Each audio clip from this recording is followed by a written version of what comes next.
I removed the top real quick and decided it would be a good idea to install these somewhere around here.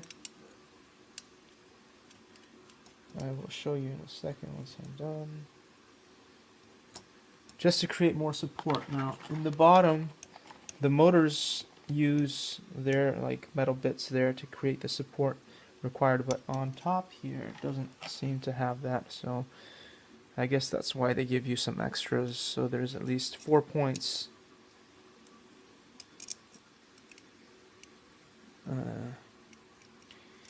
And another wild guess is that this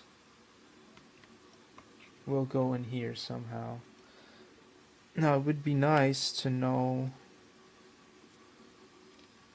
which way would be the best way to put it in.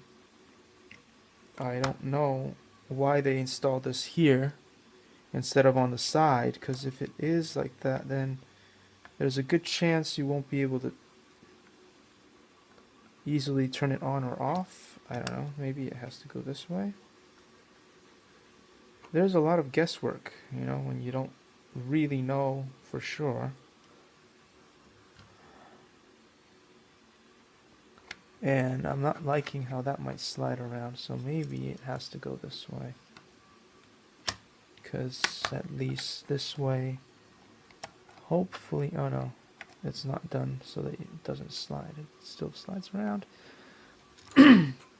If I designed it, I would have wanted the battery, these to be a little bit wider so the battery pack got stuck in between them, and so it wouldn't be able to move around. That would have been my choice.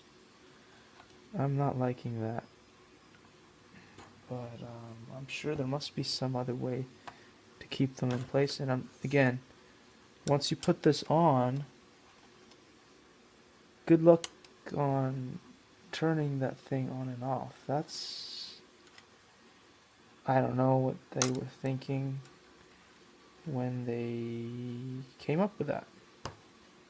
But, you know, maybe I'm just not doing this right. So we'll find out in the next video.